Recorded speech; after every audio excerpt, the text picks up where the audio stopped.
know what the risks are because this is the second time we've gone through this scenario. The first time, of course, was in September when Joe Biden was ready to issue such authorization on September 13th. On September 12th, the Russian President Vladimir Putin made it clear that if this were done, this would be interpreted by Russia as an act of war and would be responded in kind. On September 13th, the day Biden was going to sign off on this, he had a White House meeting with Keir Starmer, the British Prime Minister. The Russian ambassador to the United Nations reiterated that if he signed that document, a declaration of war would have been signed.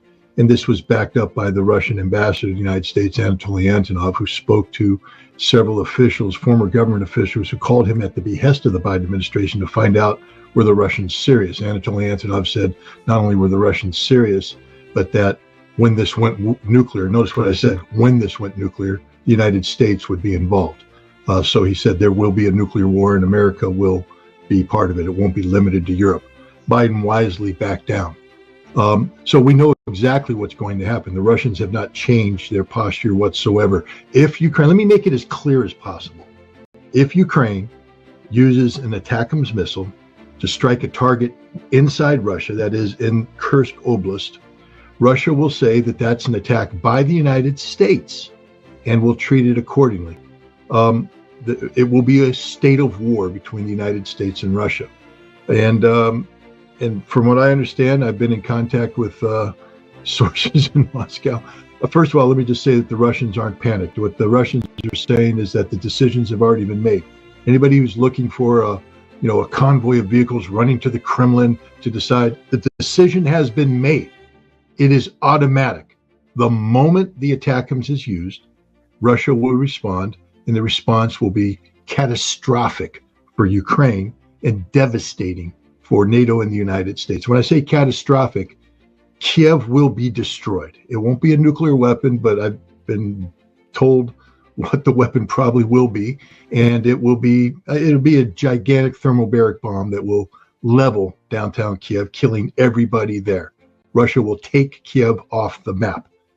And if I know this, the CIA knows this, Biden knows this, Zelensky knows this. The thing is, they think Russia's bluffing. They don't think Russia will do it.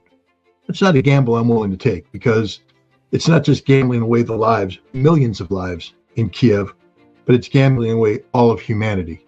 If the West is wrong and Russia's not bluffing, there will be a war, and that war will be nuclear. And we will all die. Is the equipment, these ATACMS, for sure to be operated by Americans? 100%. It cannot be operated by anybody but the United States. It's just the way it is. The guidance system, the data that goes in, is developed by a special Department of Defense activity in Europe that does targeting for guidance systems like this. It's done by American-only analysts, geospatial analysts. It is communicated from this site to a downlink station in Ukraine, manned by the United States. This is classified communication, so it's using National Security Agency cryptology, which means that only Americans can touch it. Ukrainians cannot touch it. The data is downloaded there, and then to load it up on the ATACMS again, it is a link that involves cryptology. Only Americans can do it. So the mission is planned by the United States. The data is loaded into the missile. And when the button is fired to fire it, it's being, the Russians will say, fired by the United States against Russia, an act of war. Active duty military doing this? The active duty military are the ones doing the targeting, correct. Who's on the ground in Ukraine? These could be contractors, but it has to be a United States citizen working for the United States government, either as an active duty military personnel or some sort of Department of Defense contractor who is cleared to handle the cryptological material involved. The Wall Street Journal reports that President Biden signed some sort of authorization permitting American defense contractors physically to be there, whether it's to repair these things or to facilitate their use. Would that be needed? I think first of all, I think the ATACMS has already been used by the Ukrainians against targets in the Donbass. So let's be clear. The ATACMS is not a game changer. This isn't going to change anything. The Russians could easily absorb these attacks in Washington, but Russia is making the point that if these are used against Russia, this isn't Ukraine. They say Ukraine's already used it against us. We don't care. But if you use it against Russia, that's America attacking Russia, and that we cannot tolerate. And that's why they're doing this. But the ATACMS missile has already been used. There's already Americans on the ground. I think what Biden has signed off on is to deal with equipment and to deal with F-16s and things of that nature, where right now the maintenance is done outside of Ukraine. This is to get the maintenance in, because if you don't get the maintenance on the ground in Ukraine, the logistics and the support, combat service support for the Ukrainian army falls apart, because the second something breaks, it has to leave Ukraine. It has to be repaired and brought back. That takes forever. The Biden administration is running out of time. They have until January 20th to get some sort of result in Ukraine, and so we're going to jam these guys in there so that the turnaround time for maintaining equipment is it's much shorter. From their perspective, Scott, why do you think they did this?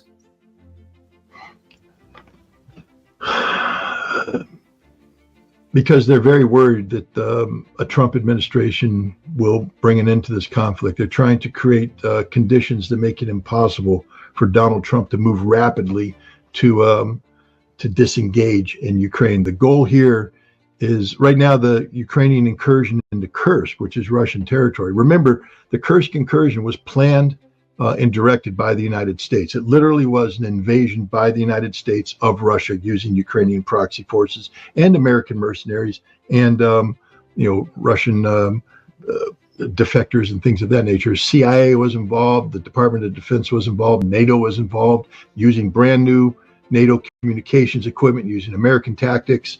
They went in there, and the goal was to seize a lot of territory and then use it to trade off at the negotiating table. Russia stopped the incursion, and now Russia is in the process of evicting the Ukrainians. If the Ukrainians are out of Kursk by January 20th, they've lost a huge negotiating chip when it comes to a Trump administration. And so the goal here is to enable Ukraine to use ATACMS missile only in Kursk, only against the Russians that are in the process of evicting Ukrainians, in an effort to forestall a Russian victory up until January 20th, and thereby complicate any Trump effort to disengage. Well, this is profoundly immoral, profoundly unjust, profoundly unlawful, and intended for political reasons, just to bring Trump a mess, notwithstanding the people that will be killed and the money that will be spent. Notwithstanding the chance for nuclear war, which is a very real chance. Why would the Russians use nuclear war as a first strike against the United States? It's not that they want to, but their doctrine is this, and this is where the Russians have tried to educate the United States. Vladimir Putin has said, it's one thing to have Ukrainian drones come into Russia. It's one thing to have Ukrainian missiles come into Russia. But when there is a mass attack on Russia, which uses Ukrainian systems and British systems, French systems, and American systems that can only be used if British, French, and Americans are involved, we have to assume that this is a coordinated effort by Ukraine and NATO to launch a decapitation strike, and we have to act accordingly. So when we see an attack of this nature coming in, we will respond. And our doctrine says that when you launch a major conventional military attack against Russia, we will respond with nuclear weapons. That's it. So don't do it. It's as clear as day. Don't do it. There's no reason to do this. It will trigger a nuclear war. It will trigger a nuclear war. Not it might, it could, maybe, I don't know. It will trigger a nuclear war. As Putin has said over and over again, the decisions have been made. We don't have to think about it. If the trigger is pulled, we automatically pull our trigger. Here's a statement posted on X by President Trump. We have never been closer to World War III than we are today under Joe Biden. A global conflict between nuclear-armed powers would mean death and destruction on a scale unmatched in human history. It would be nuclear Armageddon. Nothing is more important than avoiding that nightmare. We will avoid, but we need new leadership every day. This proxy battle in Ukraine continues. We risk global war. We must be absolutely clear that our objective is to have an immediate and total cessation. For some reason I can't get all of this up. An immediate and total cessation of hostilities. All shooting has to stop. This is the central issue. We need peace without delay. In addition, there must also be a complete commitment to dismantling the entire globalist neocons establishment that is perpetually dragging us into endless wars, pretending to fight for freedom and democracy abroad. Donald J. Trump. Nice statement. He needs to go a step further. And I hope one of Trump's people is listening. You need to get on the air and tell Ukraine that if you manage to survive until January 20th, and you pull the trigger on this authorization you've given, you will never see another American penny. We will withdraw all aid. This is Donald J. Trump telling you the truth, that on January 20th, all assistance forever ends in Ukraine. Now, to NATO, if you ever make a statement like the one you made again about encouraging this attack, understand, Ruth, you will not be the Secretary General the day I arrive in office. I will remove you. In NATO, I will disband you. I cannot allow you to dictate the outcome of American national security interests and the security of the American people. It isn't going to happen. Then he needs to tell the French and the British that if they want to proceed in allowing Scalp and Storm Shadow missiles to be used, they're on their own. There is no Article 5 protection. That if they attack Russia, then they will be held to account by Russia, and America and NATO will not do a damn thing about it. There has to be consequences for these foreigners putting American security on the line. The life of every American citizen right now is at stake because of the absolutely abysmal policy of Biden being encouraged by the French, the British, NATO, and the Ukrainians. These are not the friends of America. They are the enemies of America because they're the only ones right now actively conspiring to destroy America. Donald Trump is not the president right now, but he is going to be president, and he needs to let them know there will be consequences for their actions, that they cannot act on Joe Biden's instructions. They must understand there's a new sheriff in town, and they better be calling up this new sheriff and lining up behind this new sheriff, or else on January 20th, there will be hell to pay. This is what he needs to do. Now, people will scream Logan Act. It's unprosecutable. They aren't going to touch this president. He's not trying to make policy for Biden. He's telling the world what the policy will be on January 20th. Right. The Logan Act, arguably violated by Bill Casey after Ronald Reagan was elected first time around when he actually negotiated with the Iranians, prohibits private citizens from conducting America's foreign affairs. But I agree with you entirely. This is just telling the American public, and in this case, Europe as well, what's coming.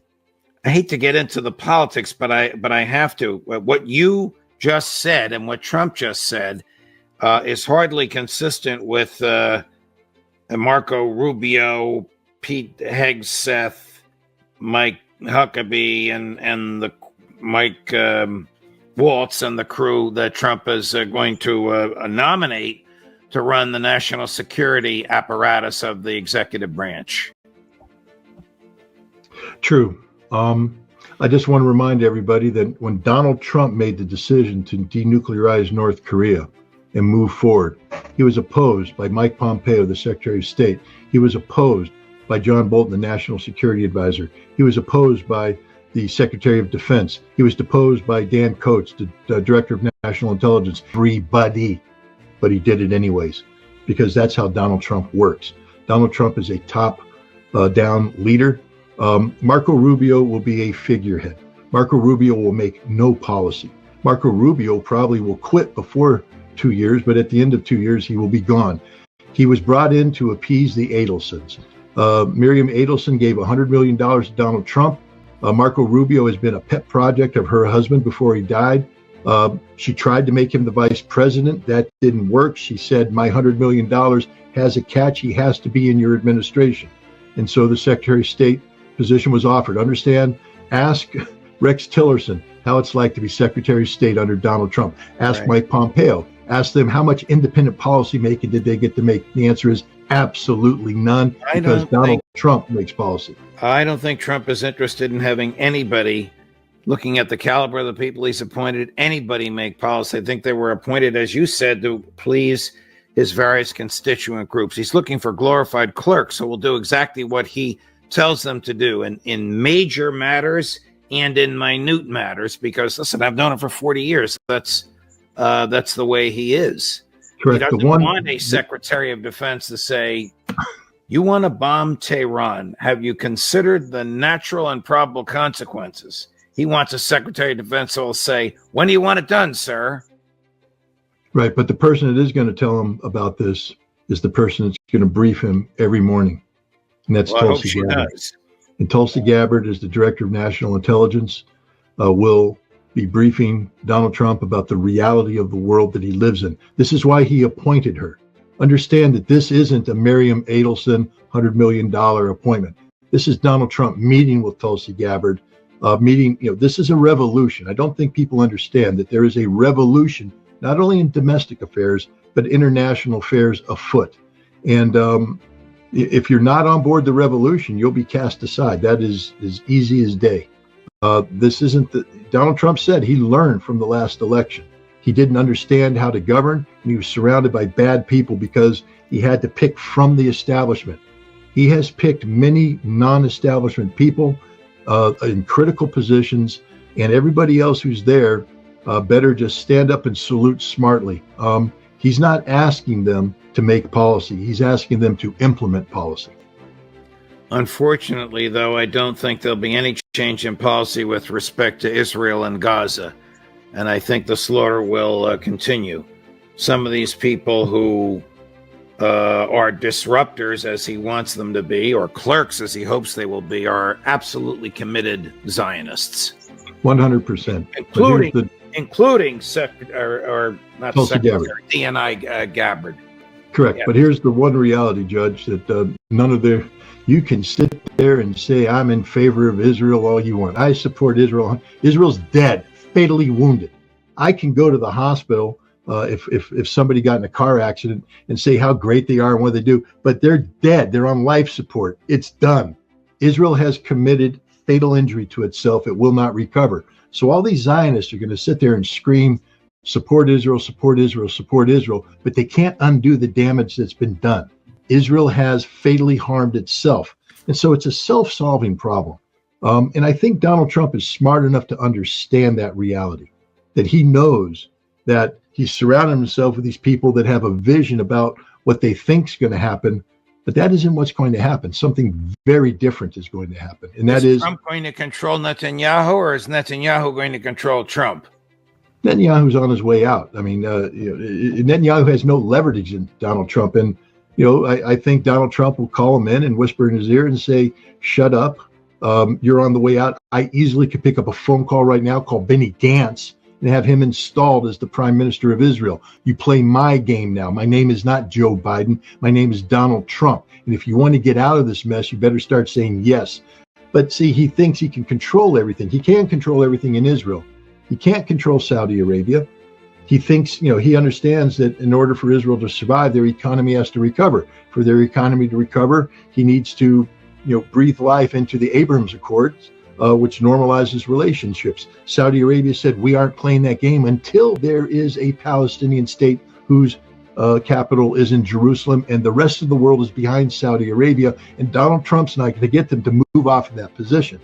And so this is a completely different reality. It doesn't matter what the Zionists think they want. The world has changed. It's a completely different world today than it was when Donald Trump was president before. Iran has led an axis of resistance that has defeated Israel, defeated them in Hamas in Gaza, Hezbollah in Lebanon, the Houthi in Yemen, and Iran itself holds missiles over the head of Israel. Trump can't make this go away. He's going to have to get Israel to agree to peace. In the meantime, the Attorney General of Israel has told Netanyahu he has to sack Ben-Gvir, that he's absolutely unqualified to lead the national police. The Attorney General of Israel has told Netanyahu they're going to begin another October 7th inquiry. The IDF wants a break in its fighting because of so many casualties. And a judge has ordered Netanyahu into the courtroom to testify against himself in his own bribery trial, which is about to resume. So you're quite correct. There's one more case, Judge. Seymour Hersh just wrote a fantastic article in his Substack. Netanyahu is under investigation. It's such a sensitive case that the judge has sealed the file. Netanyahu gave a briefing to the Israeli people where he tried to blame Hamas for the failure to release the hostages. He said it was Hamas's fault. Hamas never wanted. And he made reference to a document that the Israeli Defense Force captured in Gaza. This is the most secret document in all of the Israeli archives today because it talks about the intent of Hamas, what they wanted to do, what their plans are. And early on in the document, there's a page that talks speculatively how Sinwar could flee Gaza with the hostages and go to Iran. And he quoted this. That document's so sensitive, it's not supposed to be acknowledged. He not only quoted from it, he went in and illegally accessed it. So he's already in a lot of trouble for that. He's not the president of the United States. He doesn't control these things. The Israeli intelligence does, and he has broken the law. 2, he lied. The next 2 pages say that Sinwar said, no, I'm not doing that. I'm staying here. I'm actively looking for a hostage deal. We want a ceasefire. We need a ceasefire. The blame is on Israel. He lied to the Israeli public about Hamas's refusal to engage when it's his himself. He's being investigated for that. But this is so sensitive that the judge had to seal the file. So he's in really hot water right now. We also forgot his chief spokesperson has been indicted. It may be for the same document. I'm not sure. For releasing a document to a German media company called Bild. Are you familiar with that? Yeah, the investigation, again, because of the sensitivity, but the idea is that he used the prime minister's name and office to gain access to a document that he had no right to gain access to, and to be able to, this document's so sensitive, you're not even allowed to take notes when you read it. And he apparently copied it and it is not a good thing. If you remember when Sandy Berger went to the National Archives to clean up some things about the Clinton administration, he tried to pull out documents and stuff them in his underwear and got caught. This is worse than that. This is a huge scandal. Chris is accessing Trump's video statement along the lines of the one that I just read aloud. Let's watch it, Chris. We have never been closer to World War III than we are today under Joe Biden. A global conflict between nuclear-armed powers would mean death and destruction on a scale unmatched in human history. It would be nuclear Armageddon. Nothing is more important than avoiding that nightmare. We will avoid it, but we need new leadership. Every day this proxy battle in Ukraine continues, we risk global war. We must be absolutely clear that our objective is to immediately have a total cessation of hostilities. All shooting has to stop.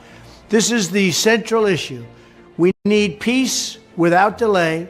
In addition, there must also be a complete commitment to dismantling the entire globalist neocon establishment that is perpetually dragging us into endless wars, pretending to fight for freedom and democracy abroad, while they turn us into a third world country and a third world dictatorship right here at home. The State Department, the defense bureaucracy, the intelligence services, and all of the rest need to be completely overhauled and reconstituted to fire the deep staters and put America first. We have to put America first. Finally, we have to finish the process we began under my administration of fundamentally reevaluating NATO's purpose and NATO's mission. Our foreign policy establishment keeps trying to pull the world into conflict with a nuclear-armed Russia based on the lie that Russia represents our greatest threat. But the greatest threat to Western civilization today is not Russia. It's probably, more than anything else, ourselves and some of the horrible USA-hating people that represent us. It's the abolition of our national borders. It's the failure to police our own cities. It's the destruction of the rule of law from within. It's the collapse of the nuclear family, and fertility rates like nobody can believe is happening. It's the Marxists who would have us become a godless nation worshiping at the altar of race and gender and environment. And it's the globalist class that has made us totally dependent on China and other foreign countries that basically hate us. Wow. What can you say? I never thought I'd hear an American president, of course he's the president-elect, speak so clearly and unambiguously about the problems that confront us, Scott. I wish he felt the same way about Israel as he does about the other neocon wars. No, it's impossible right now. Unfortunately, the United States is systemically controlled by pro-Israeli resources, and it's impossible to get into the national level today if you don't have totally support Israel, Zionism, etc. But as I said, I used to lose sleep over this. I don't now, because while the tragedy of Gaza will continue, the children will continue to die, the people will continue to be butchered by the Israelis, the clock will run out. Israel will not be able to sustain this, not because the United States is going to stop them, not because the world's going to stop them, because Israel is self-destructing. Again, for all the people out there thinking I'm smoking dope or snorting something, it's not just me that says this. Retired Israeli prime ministers are saying this. Retired Israeli generals are saying this. Active duty generals are saying this off the record. Israeli diplomats are saying this off the record. Israel is fatally wounded, and it's a self-inflicted wound, and there's no recovering from this. So, I'm not worried about Trump's pro-Israeli stance, because it doesn't matter how much you support Israel, you're going to be burying Israel. What do you guys think? Will Putin escalate this to World War III? Please leave your comment below. We would love to hear from you. Thank you for making it this far. If you like this video, you might want to share it with a like-minded friend. Thank you, and as always, stay blessed.